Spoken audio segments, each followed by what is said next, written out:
man since Magic to leave Michigan State early 22 years ago. That's a distinction you may not want to have when you're walking around East Lansing. It's been a long time since somebody came out early. How tough was it for you, Jason, to decide to leave the school?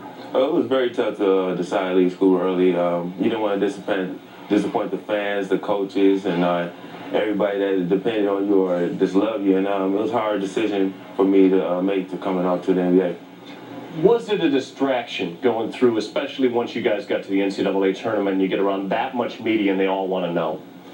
It was pretty much a distraction a little bit, but you have to block that out and stay focused and worry about the things that's on the court, not outside the court. But the coaches did a pretty good job on telling me to stay focused and go out there and play basketball. Well, it's Monday afternoon. You've been to a Hawks camp. Tell us about the schedule the rest of this week as we lead up to the draft next week in New York. Well, I have a pretty busy schedule this week. I travel out to go to Cleveland on Monday.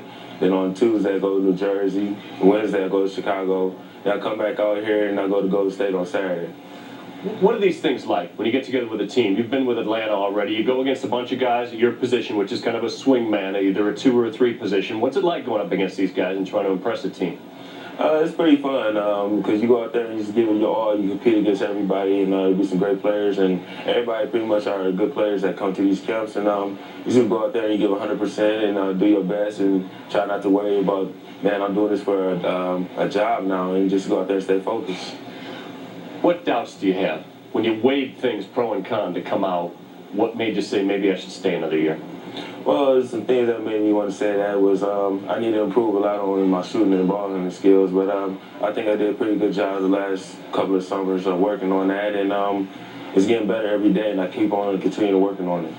You know, a lot of people are concerned about this, not only at the collegiate level, especially Tom Izzo, who's losing 9 players in 2 years, but even at the NBA level. We recently had Mike Dunleavy, the former coach of the Portland Trail Blazers, and here's what he said about the influx of so many young players to the league and how it's tied into really the fact that you got to start getting that contract built up early. Here's what Mike Dunleavy said. The system puts the emphasis for these kids to leave early. I mean, the agents are selling them on the fact that, hey, you want to leave now, you want to start the meter running, so that, you know, your second, you wind up getting 3 contracts. You know, everybody understands what your potential is. So if you come out now, they're going to draft you, and you're going to get paid, you know, on-the-job training, and that's the selling point to a lot of these kids. How much of a factor was that, Jason? It was a big factor because that's one thing you want to do. You want to take care of your family and, you know, help them out as much as you can. And leaving school early would be a thing that I could do by taking care of my family financially. How much more does it mean? Like, if you come out early and you're one of the lottery picks, which you're projected to be somewhere in the top 6 most likely, that means $3 million a year for the next 3 years. So you're really thinking down the road. I mean, you're coming out now in hopes of what it's going to be like 3 years from now. How much is that a factor? That's a big factor because the contracts you get in your rookie year is pretty much set. And but where you get your money as the second contract, and that's what you want to really work for. The first contract is great, and you have all this money, but you really want to work for that second contract. And by working for that second contract, it means you have to work every day. You have to go and compete in practice. You have to go on your own time and work out. And when you get that second contract, that's when you really know that you're pretty much set for life. You talk about your family. How much? Yeah, and you said your daughter Jayla, who's 1.5, will be 2 in November. How much of a factor was she in this? She was a big factor. You know, you want to do the best for your kids, and any parent want to do that. And I want to give my daughter all I can, and make sure she's set for the rest of her life, and she have to go through the worries I had to go through as a child and stuff like that. And I just want to give her everything she wants. You know, you had her there when you had the news conference. You haven't been able to see her much because of the schedule you talked about, but you have her with you all the time now. You had a tattoo on your chest before, but now tell us about the most recent tattoo you've got. I just got a tattoo, a picture on my forearm. It says my sunshine, because she is, and I just think about her every day, and I have to call back home and talk to her every day. She said a couple little words or something like that, and she called me Dada and stuff like that, and it just brightens my day up just to hear her voice. Let me talk about another guy who added a son, an adopted son last year, your coach, Tom Izzo, and what he's meant to you. Let's take a look at what he said about guys coming out early, because he talked to you quite a bit about this. He supports it because he knows you're going to be a lottery pick, but one of the things he said is, what I saw in Jason Richardson alarms and bothers me. I saw pressure on him not to perform to what I wanted, not to perform to what he wanted, but expectations of people he knows that his future might depend on it. True? Yeah, it's true a little bit. It's a little pressure from, my daughter and stuff like that I want to take care of her. But Coach Izzo has been great. He's been a great guy. He's been a father away from home. He has helped me out all season long. Ever since I've been at Michigan State, he directed me, he guided me. He showed me things that, most coaches want to do. And plus, he's a positive guy. Where do you think you'll go? I don't know where I might go, but I was hoping somewhere in the top 10, just get picked by any team, to have an NBA jersey on my body, just mean the world to me. How much has it changed since you made that announcement in early April coming out, thinking where you'd be then? Because Coach Izzo talked to a lot of guys in the NBA. Where's Jason going to go? I want to make sure he's going to be taken care of and coming out for the right reasons. How much has it jumped up and down? You've been up to 3, you've been down to 6, you want to be in the top 10. How do you find out that information? How does it affect you? Well, when I first came out, I told Coach Izzo to find that information out for me. I wanted him to talk to the GMs, the coaches, and such like that.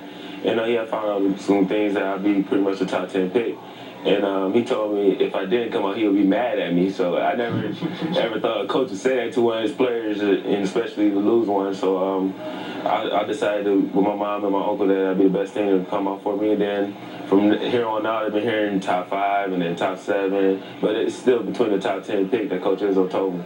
Well, we continue with Jason Richardson. We'll talk more about that relationship with Tom Izzo, that famous temper. What's the maddest he's ever gotten at Izzo? And as we go to break, we'll take a look at what he's most famous for, dunking.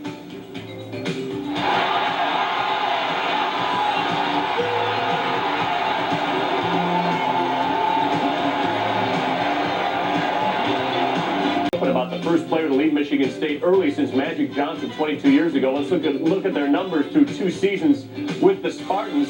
Their sophomore years are pretty comparable, and Jason Richardson 2-1 in Final Four play. Magic Johnson was undefeated, and of course went on to win 5 NBA titles. As we continue, Jason, tell me about, now this is a guy who looms over the program. He goes back when they get to the Final Four, which they've done 3 years running now. Tell me about the first time you met Magic Johnson. Well, the first time I met Magic Johnson, I was coming up to Michigan State for an open gym, my 10th grade year going into my junior year. And he was on the exercise bike, and I was out there shooting jump shots, waiting for everybody to come in and have an open gym. And I was just shooting, and the next thing you know, he's like, Jason, come here. And I kind of looked, and I was like, wow, this guy know my name. And I just went over there, we talked a little bit, and he just told me to keep on working hard and things like that. So when you didn't expect to see him that day? I didn't expect to see him, but when I first came in the gym and saw him, I was kind of shocked. I was like, man, Magic Johnson up in here. And then he had like gym clothes on, so I knew he was gonna play. I was like, man, I get to play with Magic Johnson. And then when he called my name, it was just one of those things that you just can't remember. Did you play against him? Yeah, I played against him. We was on the same team, and he still had it in him. He still had them passes where he was throwing them into people's faces because they wasn't respecting him and stuff like that. But it was great to be on the floor with him. When he's around the team the last 2 years for the Final Four, especially last year when you guys won it all, what does his presence mean to the Spartans? It means a lot. To have guys like him and Steve Smith to come back and watch us play, it was just great to have him back. It means a lot of pride that guys come back and support their players through whatever they're going through. What was the biggest difference? I know you were a freshman, you were a sub filling in behind Morris Peterson last year when you guys won it all. This year you're one of the stars expected to carry the team. Biggest difference for you in the NCAA tournament runs? The biggest difference for me last year was, I had to be more of a scorer role, and it was kind of hard to adjust into that, coming into my sophomore season. But I got a lot of tips from guys from Morris Peterson, and that's one of the reasons I came to Michigan State, to learn from guys like him and the team. You said that one of the hardest things was to go back and tell the guys who are still going to be there, like Marcus Taylor and Anna Gagne, that you're not coming back. What was that like when you went back to tell these guys you're not going to be a teammate? It was real hard. Those guys were so great, and we had such a great relationship between each other. And I can remember the day, and I had to go into the training table where we all eat and sit down and talk and have fun. And I came in there, we talked a little bit and stuff, and I told the coaches kind of talk to the guys for a minute. I had to tell them, and it was kind of heartbreaking for them, and kind of hit me a little bit, but they accepted what I had my plans to do, and they wished me all the luck in the world. As we go through this segment, we've taken some comments from our viewers. Some of them are a little harsh about selfish players and coming out early. How do you respond to that kind of criticism, that you're just going for the money? I just try to take it easy as I can and respect what they had to say, but they had to respect the decision I made too. How about a guy like Dick Vitale, who says you know, the NCAA tournament, especially the Final Four, you didn't play your best, and that's when a player is at the highest height of his competition, that you needed to go back and work on your perimeter game and outside shooting. Did you consider that stuff? Yeah, I consider that stuff when, you know, I didn't have the greatest tournament in the world, and I just had my slump at the wrong time, but I just continued to work hard after that day, and when I go into these camps and different teams to work out with them, I just go out there and show them that I can shoot and I can do some things, but I still need improvement at it. What are you working on hardest? Because you're a guy who's known for being self-critical, working in the gym. You take 1,000 shots at a time to work on your outside game, and your three-point shooting was great this year. You shot over 50% from the floor. What are you working on now? Right now, I'm just working on my ball handling a little bit, little things such as shooting and catching the ball and putting it on the floor 1 or 2 times and shooting, and I just try to work on everything I can. Tell me about playing against the pro-level guys. You got to play with a select team against the Olympians a couple of years ago, and Gary Payton is a guy that you picked out. Why did you look to him for advice? Because Gary Payton is one of the greatest guys in defensive in the NBA, and I just want to learn some of the things from him because my defense is kind of slow. I didn't know what to do, and just sitting there talking to him and hearing what he had to say to guys like Sharif, Abdul-Rahim, and it was just a great experience for me to get to talk to guys like them. You feel that influence has helped your defensive game? Yeah, I think that influence helped my defensive game a lot. Because at first I wasn't that aggressive on defense, and just hearing Gary talking and just telling him how you got to play an offensive player and stuff like that, it made me more aggressive on defense. Take me back through your Big Ten now, and we go in the difference between a year ago and this year. Not a fond memory in Bloomington. It was the first loss of the year for the Spartans, and you missed a couple of critical free throws at the end, but you guys beat them at your place. The difference between Bloomington when Bobby Knight's there and this year when he's not there, Mike Davis, the coach. It's a big difference. When Bobby Knight was there, the crowd was just wild. I mean, the crowd's still wild, of course, with Mike Davis there, but it was just a different type of wild, and you could barely hear it. And then you had Coach Knight all in your ear and stuff like that. It was just a great experience. But the Indiana fans are great people, and they support their team 100%. How different is Coach Izzo when you're playing Indiana at Indiana? He's a lot different. He gets a lot louder, and he just want to be Indiana every time we play him. And but he's a great guy and stuff, and he's a competitor. Well, we continue with Jason Richardson. We'll talk about a guy who shares his jersey number. Is there a reason that Jason Jr. wears number 23? We'll talk about MJ when we continue with Jason Richardson up close. Get to Jason Richardson on the NBA Draft website. The comparison in the NBA is Vince Carter. We'll see how Jason feels about that comparison when we continue up close. Security, the top 50 and beyond, weeknights at 8, only on ESPN Classic. Welcome back to Up Close. We continue with Michigan State's departing sophomore Jason Richardson, expected to be one of the lottery picks in the NBA draft. And I want to talk to you about a couple of Michaels. First, how often do you look like Michael Irvin? I get it a lot. It's like pretty much when I go a lot of places, people say you like Mike Irvin, or people ask me for an autograph of Mike Irvin. And I guess I do favor him a little bit. They ask you for do you ever sign Michael Irvin? No, I never signed Michael Irvin. Now, Michael Jordan. You wore number 32 in high school. You were Mr. Basketball in Michigan. Why'd you switch to number 23? The coaches changed 32 around to 23 because 32 was retired by Greg Kelser, and they just gave him 23. And I liked it enough, because of Mike Jordan. He's one of the greatest players that ever played the game, and I stuck with it. Now, you compared enough to him. Why would you wear the exact same? Now, do you not like being compared to him? Does it bother you? Yeah, it do bother me because I don't feel that I'm as great as him, and I think I got a long ways to go to get to his level. He's one of the greatest players that ever played the game, and I don't think should be even compared to him yet. I think I got a long ways to go. I got a lot of improvement to go, a lot of work to go, and it bothers me a little bit, but I just don't really pay too much attention and just to continue to work. So one day they really actually could say that I'm somewhat like him. The guy they've always compared him to was the other guy that went and followed in his footsteps in North Carolina, Vince Carter. When I see these mock drafts and the comparison, they say NBA comparison most for Jason Richardson, Vince Carter. How do you feel about that?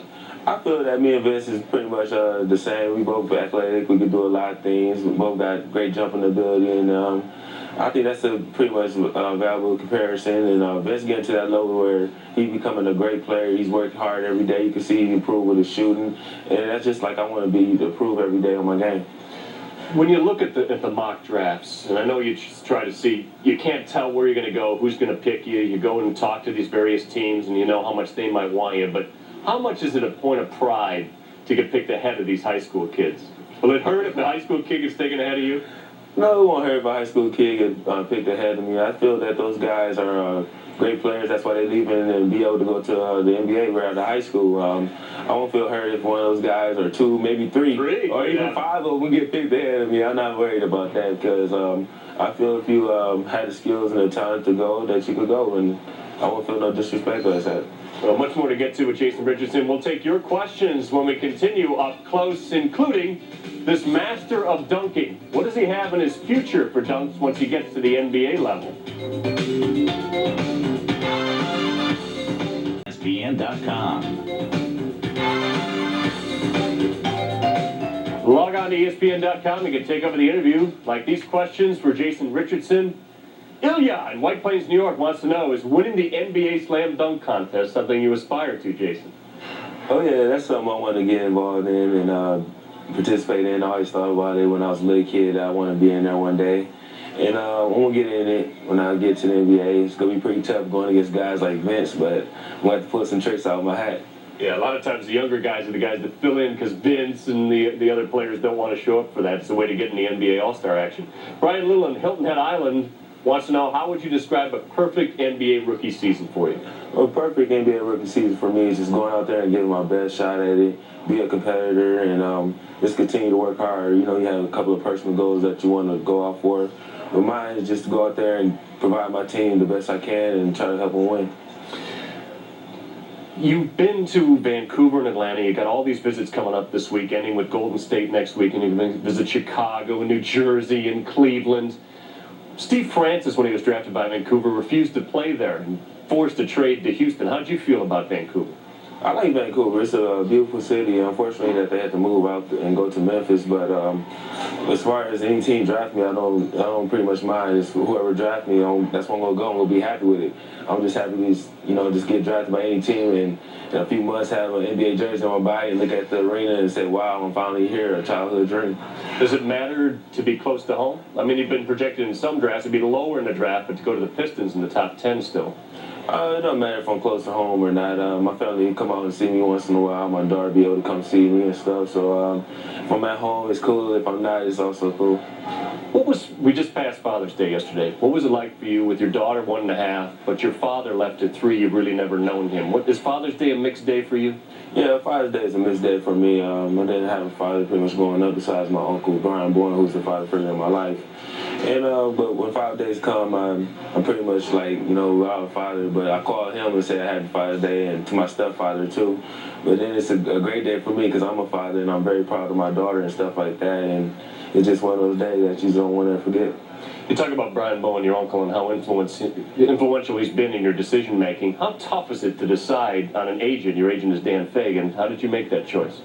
It was a very tough decision. I interviewed 9 agents, and we had a process of elimination. It was me, my Uncle Brian, my mother. I had a cousin, Kareem Bowen, and my lawyer, Jeff Ishmael. And we just went by day. Agents had an hour and 45 minutes to present themselves, and sometimes it was 4 agents at one day, and we limited it down to 5, then we limited it down to 3, then it was between 2, and we came to visit them and see how their operation was, how their office was. And when it came down to it, Dan John was the best guy for me. Well, you're still going to have Tom Izzo in your life as a counselor, sort of. What will you miss the least and what will you miss the most about Tom Izzo? The most is his yelling. Believe it or not, most people can't take up with coaches yelling and getting on them. But I love it when me and him get into arguments. It just brings the game out of me. I could go out there and compete when he yelled at me, and I just take it on the court and just go after people. But I don't think it's anything that will not miss about the guy because he's a great guy. Well, we'll miss seeing you at Michigan State. Best of luck in the draft in New York and your visits this week, Jason Richardson. It's been a pleasure having you up close. Thank you.